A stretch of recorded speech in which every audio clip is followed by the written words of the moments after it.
From far away, Junpei heard the bell ring. It did so only once. It was 1 a.m.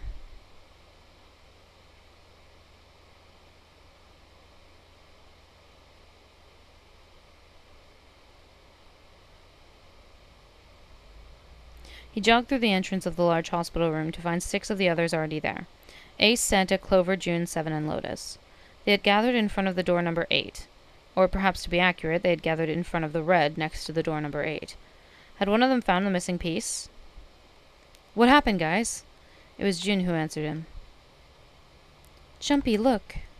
She was pointing at the red. He pushed through the others until he stood in front of it. Vacant. Immediately, he knew what she had meant. The display on the front of the red was read vacant. Junpei sighed. Come on, guys, who was it? I thought we were supposed to yell if we found it. Well... Junpei wondered why she was hesitating. The others looked as confused as June, but kept their mouths shut. What the hell? What is up with you guys? They all knew something. He didn't, and Junpei was about to leave things that way. Finally, Lotus frowned and spoke. Well, that's the thing. We don't know. You don't know? When I got back, it was already like this. There was no one else here. That means I was the first one back, but the missing parts were already back in the red. Junpei looked at the bottom of the red again, just to make sure.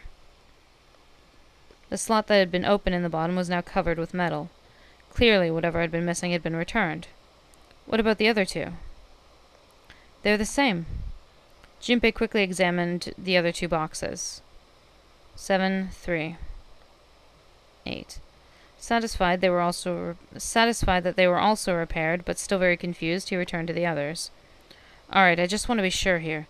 Nobody has any idea what the hell happened here, right? Ace and June nodded silently. Seven raised his hand as if to say not me, and Santa just shrugged. Only Clover lowered her head and did nothing. Huh? Wait a minute. That was when he noticed. Where's Snake? Junpei swept his eyes across the room a second time, but Snake was nowhere to be seen. Does that mean he found them? I've no idea. There's nothing to suggest it, but there's nothing to suggest he didn't either. I don't suppose we'll know until we ask him in person. Well, whatever he did or didn't do, he's pretty damn late. What the hell is he up to? Maybe he's lost. Yeah, well, that seems likely. Dude can't see. I don't know how he gets around in the first place. Clover raised her head. No, that's impossible. Suddenly she was shouting. Yeah, my brother's blind, but he's got really great hearing. He can get around as well as anyone who can see. So, he couldn't get lost. That's impossible. Clover had started to shake, and the knuckles of her hands had gone white. She spun around, but before she did, Junpei noticed tears welling in her eyes. I'm gonna go look for him. Her words were barely out of her mouth when she began to run. Hey! Hey, hold on. Clover, wait! Junpei cried out to her, but he was too slow. She kept going, and before anyone else could react, she was gone. Damn it. What should we do now? Well, the red is working now. No, we're not leaving 2 people behind. We should go look for them. Oh man, this ain't good. Oh yes, what an excellent idea. We just wasted a bunch of time looking for some piece of electronic junk. Now, let's waste some more time by looking for a couple of idiots. Then remain here if you feel you must, but there's no time. We've only 5 hours left. Junpei and the others nodded to one another and took off into a run.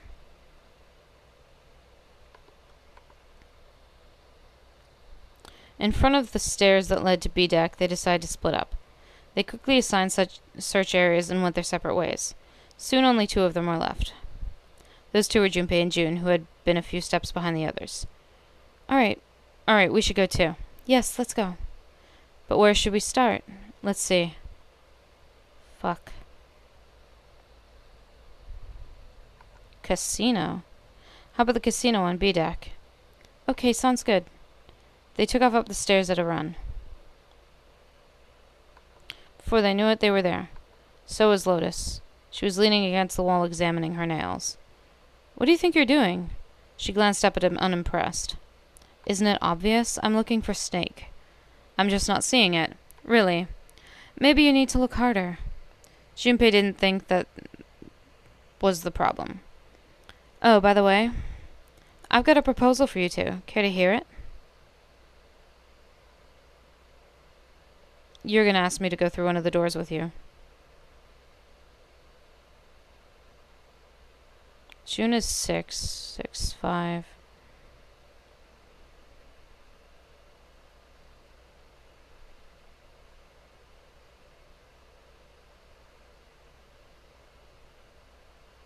Wait.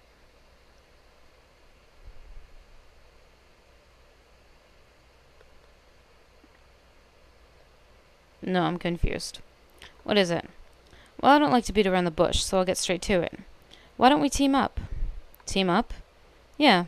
What, you need me to explain it to you? I'm saying, why don't we go through a numbered door? Even if we wanted to, that's impossible. Why? Jumpy's bracelet number is 5, mine is 6, and yours is 8. Our digital route would be 1. Yep. I already figured that out. But there's no number 1 door in the large hospital room. The only doors are 3, 7, and 8. Then we add another person. Huh? Who? What, isn't it that easy? 7. Isn't that easy? 7. She was right. If they added 7, 8. Then the 4 of them could go through the door. But, whoa, hold on a sec. What about the other 4? Why don't you add them up? That was simple enough. 1. The digital route for those 4 would be 1. That's right.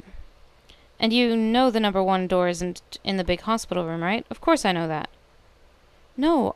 Are you saying you'd leave them behind? Of course not. What kind of woman do you think I am? Once we get off the ship, we'd come back and rescue them, couldn't we? Then we wouldn't really be leaving them behind. Don't try to lie to us. I don't think you'd do anything of the sort. Really? Why do you think that? You remember, don't you?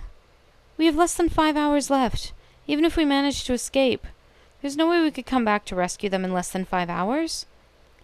You never know until you try. No. You're not thinking this through. Even if we brought 7 with us, we wouldn't be able to get off the ship. The 4 of us couldn't open door 9. It is hidden, but an exit can be found. Seek a way out. Seek a door that carries a 9. Yeah, that's right. The digital route of 4 of us is 8, so we'd have to add Ace to make 9. Right. Unless we bring Ace too, we'll be stuck. Lotus scratched the back of her ear. Oh, Well, that's unfortunate. She didn't sound particularly bothered by what Junpei said, nor did she seem particularly surprised. Well, let's try and find another way, okay? A way to get out of here with all 8 of us. That's impossible. Are you being serious? You do know that only 5 people at most can go through one of the numbered doors, right? The number 9 isn't going to be an exception to that rule. Regardless, at least 3 people will get left behind. You're right. That is true. The moment he said it, Junpei felt a chill run down his spine. It was true. How Lotus could remain whatever, about so terrifying a prospect was beyond him. When they found the number 9, they would have to choose which 3 of them would die. Lotus' forehead furrowed. Do you think I could have a moment alone? There are some things I need to think about. All right. Junpei and June turned and began walking away from Lotus. Talking to her had left them feeling ill. Junpei's heart felt heavy, and his steps sluggish. But he told himself pessimism wouldn't get him would get him nowhere. So he forced himself to smile, and turned to June. Let's just focus on finding Snake for now, okay? Yes, you're right. We can think about those other things later. Junpei nodded. All right, where should we go next? Since I'm here, let's go to the first-class cabin. It's really close. They turned around and took off down the hall to their left. Outside the first-class cabin, they found Clover. She was standing in front of the wall. She was staring at a meaningless point on the wall, her eyes blank. What should Junpei do? Talk to her. Are you all right? He did his best to sound friendly, but Clover didn't respond. Look, I know you're really worried, but, He could think of no words to say that didn't sound hollow and fake. Junpei hesitated. Clover was so consumed by worry and fear that Junpei feared it would crush her. Her actions didn't surprise him. She had suddenly lost her brother, who seemed to have been very close to. Lone. Her voice was thin and barely audible. Lone. Lone. I said leave me alone! Suddenly she was screaming. You're so annoying! Just go away and leave me alone! Just looking at you guys is pissing me off. Go away, okay? Just go somewhere else and stop bothering me. Junpei was taken aback. Such anger and hate. June's eyes had gone wide with surprise as well. Why are you still here? Didn't you hear me? Fine, forget it. If you aren't going to leave, then I'll just... Alright, let's go, June. Yeah. Jeez. Turned and left Clover. As they did, Junpei glanced back over her shoulder to see Clover wiping tears from her face. Clover had driven home the misery of her situation, but Junpei told himself that getting depressed would get him nowhere but depressed. For Clover's sake, they had to find Snake, and fast. He did his best to push away the misery and depression and forced a smile. So where do you think we should go next?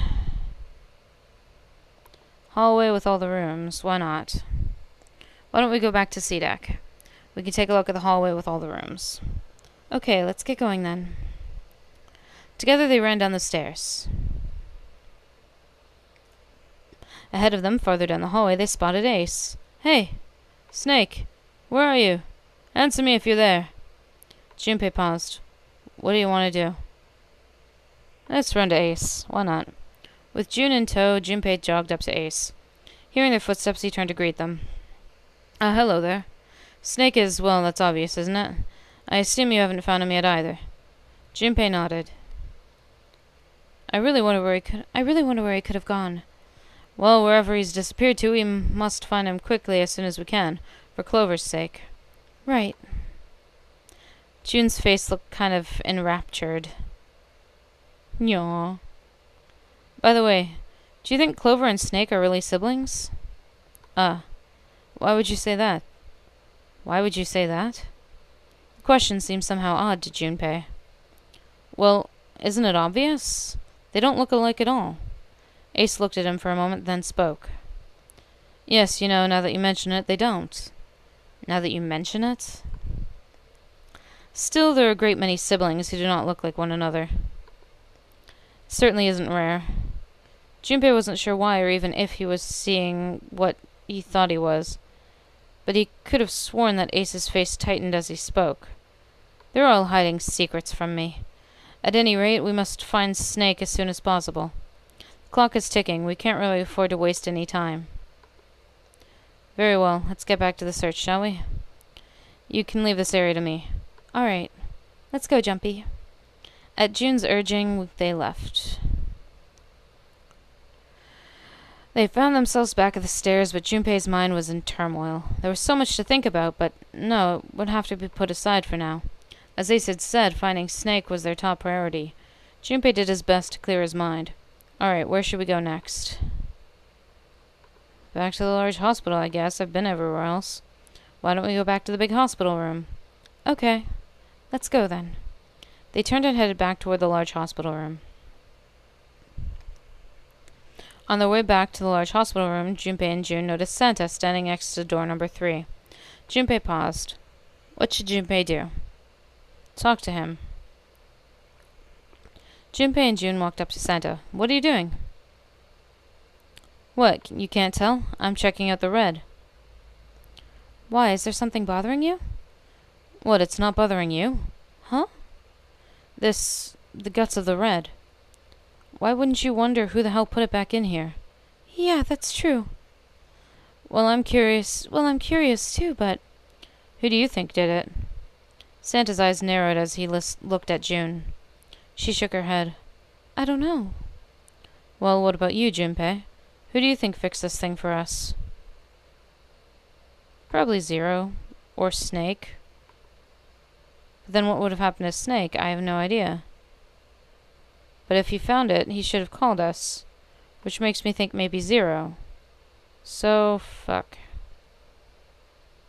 Zero could have been like, yeah, let's give him an hour, make them waste an hour. Or Snake could have done it and then not known what the fuck to do. I don't know. No, that doesn't... fuck it. Let's just say Zero. I think it was probably Zero. Why? Isn't that obvious? He's the guy who set the whole thing up. You don't think it should mean that opposite? Seems to me like he means he didn't do it. I mean, who do you think took that stuff out in the first place? Probably Zero. Yeah, exactly. Then why the hell would he put them back in after taking them out himself? Just doesn't make sense. It does make sense if he heard that you guys were planning to search for an hour. Why do all the work? Yeah, I guess that makes sense. So what happened then?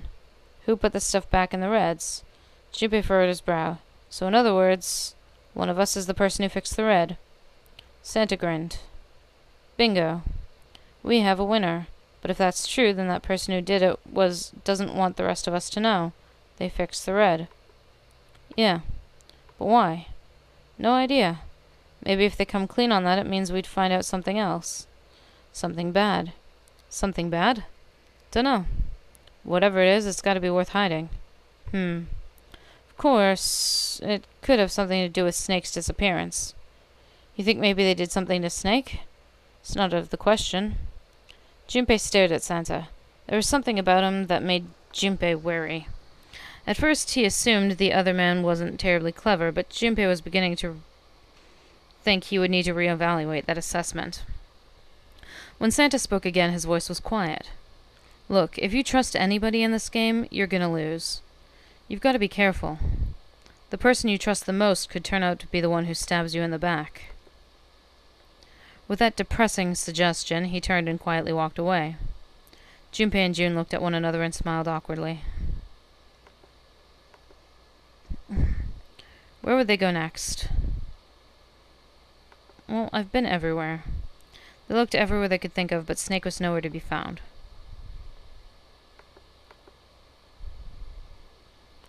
Lotus looked around at 6 frustrated faces and spoke. We can't keep looking for Snake. Wherever he is, he's not here. We need to get moving. Junpei couldn't disagree with what she was saying. Snake seemed to have completely disappeared. There was no point to wasting any more time. The others seemed to be having similar thoughts, but they stayed silent. Finally, 7 spoke. We don't got a choice. Lotus is right. We're not going to find Snake. There's a problem, though. We gotta figure out who's gonna go through which door. Yes. Yes, I have a proposal. She walked back and forth across the floor, her heels clicking against the wood. Finally, she stopped. Why don't we decide on one person to sacrifice? What the fuck?